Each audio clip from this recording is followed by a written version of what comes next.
Oh, hey, how's it going? What's up, y'all?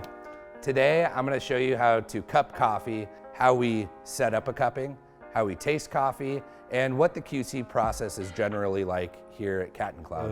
Let's go.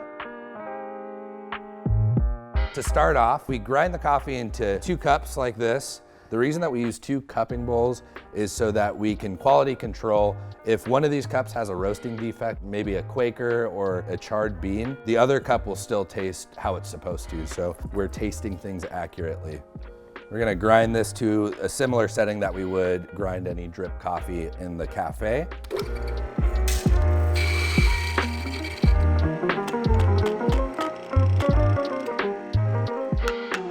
Once we have the coffees ground, we want to arrange them in order of intensity. So a coffee like the Answer, we'll want to put before a coffee like the Kenya Karamakui, because the Kenya Karamakui, it's just got like a tropical sweetness that's super awesome. But if we were to taste this first, it would affect the way that we taste all the other coffees. Like it would affect the way that we taste the Answer, which is a milder coffee than something like the Kenya Karamakui.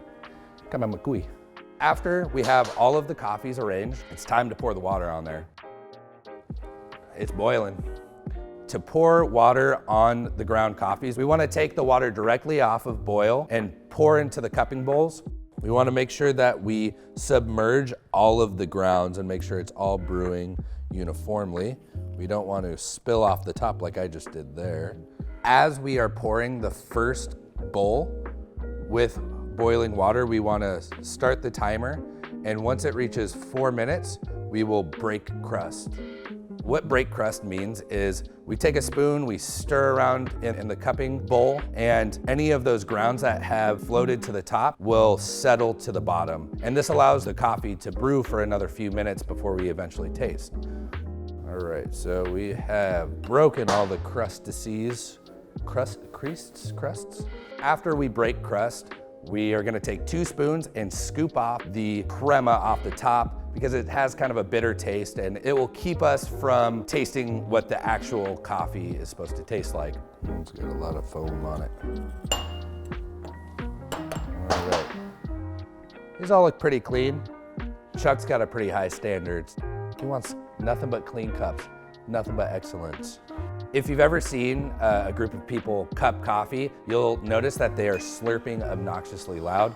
The reason for this is so that we can aerate our palate with the coffee and have a consistent tasting experience. Mark slurps the loudest for sure. We use one of these spoons right here to scoop the coffee and slurp it. I'm gonna demonstrate. So scoop the coffee. That's pretty hot. So we're at 7 minutes. Generally speaking, we will wait until about 10 minutes because the coffee's still really hot. If you're Jared Truby, you're cupping right now. That man's got a mouth that can just take whatever heat. That's probably, you probably shouldn't put that in there. It's not a bad thing. Let's not be awkward about it. This is from the Democratic Republic of Congo, from the Boza Cooperative. I'm getting some like Rainier cherry, fruit punch sweetness, a little bit of graham cracker on the finish. This is a phenomenal coffee. It's really fun. I love cupping. Wow.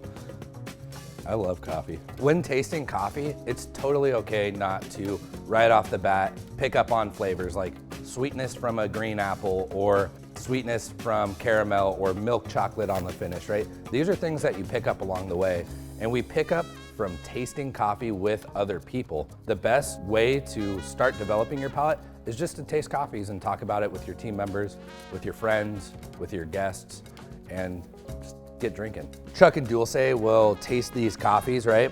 And maybe it tastes like some peanut butter sweetness in there, a little bit of chocolate on the finish, but it's a little dry on the finish, or maybe it's a little vegetal on up front with like the brightness. And they'll take note of that and give it to us in the roastery team. And we know how to adjust the roast profiles to kind of account for some of those flaws. And we will reprofile them and then give them a sample so that they can cup the following week.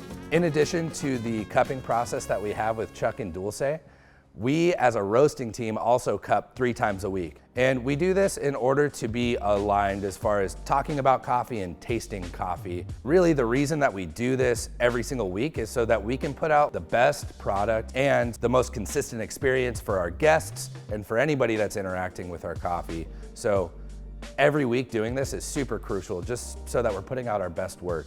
We got to keep our palates fresh, you know what I mean? So let's cup some coffees together and see what the dealio is. I'm looking forward to it. Thanks for watching this, y'all. If you have any questions or comments, please feel free to drop them below in the comments. I really appreciate you guys all watching this.